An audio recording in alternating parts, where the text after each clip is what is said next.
Attack on Titan is a show about a whiny little runt named Eren Yeager who lives inside these giant walls because apparently the rest of the world is just full of naked people that eat other people. Eren's got this weird stepsister named Mikasa who is obsessed with him for reasons that are never properly explained. And his best friend Armin, who looks like he should be selling me NFTs and doing ASMR on Twitch. The three of them live in Shiganshina, this city on the edge of the wall, and Eren's big dream is to join the Survey Corps so he can go outside and see the world. Why? Because he saw a book. That's it, a book. Dude saw a picture of sand and decided genocide was a secondary concern. But before Eren can achieve his dream of becoming a professional Titan snack, a giant skinless dude kicks a hole in the wall. Yeah, you heard me. A 60-meter-tall naked dude with no skin just punts the gate like it's a field goal, and all these smaller naked people start flooding in, eating everyone. Eren watches his mom get eaten by a smiling Titan that looks like it just heard a really good joke. And this is supposed to be the most traumatic moment in anime history, but honestly, the Titan looks like me when I find out the McDonald's ice cream machine is working. Eren's dad gives him a key and says, "I'll explain later," and then disappears because apparently he had a dentist appointment or something. Fast forward a bit, and Eren, Mikasa, and Armin join the military. They meet a bunch of characters. There's Jean, the horse-faced guy who wants to screw Mikasa. There's Connie, who looks like a thumb. There's Sasha, the potato girl, who is literally just there to steal food and die later for shock value. There's Marco, who has half a face and half a personality. There's Annie, who is clearly the female Titan from day one, but everyone is too stupid to notice. There's Reiner, who is built like a refrigerator and has more psychological issues than the entire cast of Evangelion combined. And there's Bertholdt, who is just there, existing, taking up space. Dude has the energy of a houseplant that learned to walk. During their training, Eren gets into a fight with some bullies because Eren's entire personality is just anger and shouting.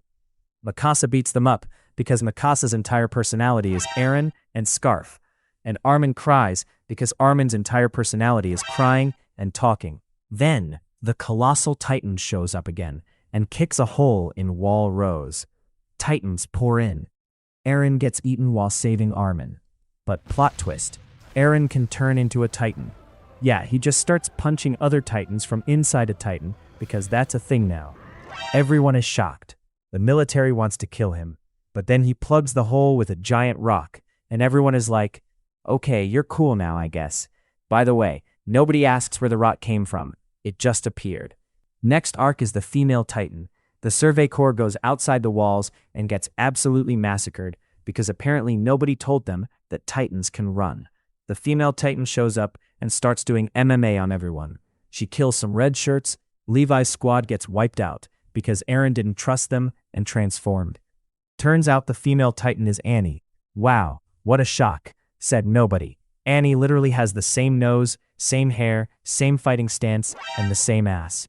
Eren fights her in the city, and they have a WWE match before she crystallizes herself and goes to sleep. And that's the end of Annie for like 50 chapters.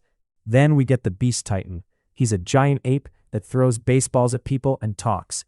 Everyone is terrified of him because he can speak, which apparently makes him scarier than the ones that eat children. Reiner and Bertholdt reveal themselves as the armored and colossal Titans. Reiner just straight up says it. "Hey, I'm the armored Titan, and he's the colossal Titan. No mind games, no subtlety, just trauma dump." Eren is shocked. Mikasa is shocked. I'm shocked that Reiner didn't hand out business cards.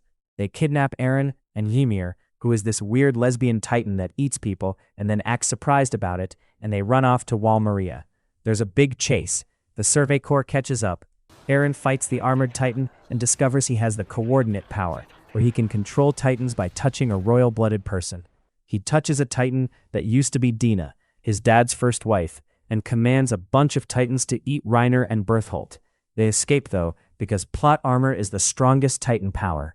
Then we get the Uprising arc. The government is evil, the military police is evil, everyone is evil, except Levi and his squad of cleaning supplies. Kenny shows up. He's Levi's uncle. He wants Eren's powers because the government wants to eat Eren and steal the founding Titan. Historia is revealed to be the real royal blood person, and her dad, Rod Reese, is a giant creep who wants her to eat Eren. Historia says no, beats up her dad, and becomes queen. This is the most interesting Historia ever gets, by the way. After this, she just becomes a background character that gets pregnant off-screen and nobody knows who the dad is. Then, we get the Return to Shiganshina arc. This is where the anime gets really good and everyone pretends the Uprising arc didn't happen. The Survey Corps goes to Eren's basement. There's a massive battle. The Beast Titan throws rocks and kills everyone. Erwin leads a suicide charge while screaming about proving his dad wasn't crazy. Erwin dies. Armin gets roasted by the Colossal Titan and should be dead, but Levi has the Titan serum and has to choose between saving Armin or Erwin. He chooses Armin because Mikasa held a knife to his throat and Armin had a dream about the ocean. So Armin becomes the Colossal Titan and eats Bertholdt. Bertholdt dies crying, most relatable he's ever been. Time skip. 4 years later, Eren is in Marley. He's got long hair. He's depressed. He's seen some things. He meets Reiner, and they're like, "Hey, remember when you tried to kill me? Good times." Eren attacks Liberio during a festival. He kills innocent people. He eats the Warhammer Titan. He becomes the Warhammer Titan. The Warhammer Titan lady was just there to look cool for 1 episode and then die. Her Titan design was awesome though. Big simp energy for the Warhammer Titan. Eren gets arrested because he went rogue. But actually, he's been planning this the whole time. He's been communicating with his half-brother Zeke, the Beast Titan, who wants to euthanize all Eldians because his dad was a bad parent. Zeke's plan is to sterilize everyone so they can't have babies. Eren's plan is to kill everyone else. They team up anyway because sibling bonding. Then we get the rumbling. Eren touches Zeke, activates the Founding Titan, and decides that the best solution to racism is to flatten the entire world with a stampede of giant naked skeletons. 10 million Colossal Titans start marching. Eren becomes the Founding Titan and looks like a giant ribcage with a weird head. The alliance forms. Armin, Mikasa, Reiner, Annie, who finally woke up from her crystal nap, Peek, Levi, Connie, Jean, and Gabby, who is just Eren but smaller and female. They decide to stop Eren because genocide is bad, apparently. There's a huge battle on Eren's giant skeleton body. The Jaegerists are fighting everyone. Flock is there being a fascist little twerp. He dies. Or does he? No, he dies for real. The chart is working overtime. Levi finally kills him because Levi's entire character arc is just killing Zeke. Armin nukes Eren with the Colossal Titan explosion. But Eren is still alive because he's in the Paths dimension or something. Ymir Fritz, the original Titan girl, is there. She's been building Titans in the sand for 2,000 years because she was in love with her abuser. Great message, Isayama. Very healthy. Mikasa kills Eren. She kisses his severed head. Yes, his head. That she just cut off with the scarf he gave her. This is the most romantic moment in anime history, according to some people. According to me, it's necrophilia with extra steps. The rumbling stops. 80% of humanity is dead. The Titan powers disappear. The Eldians are free, but everyone hates them still. Paradis becomes a military state.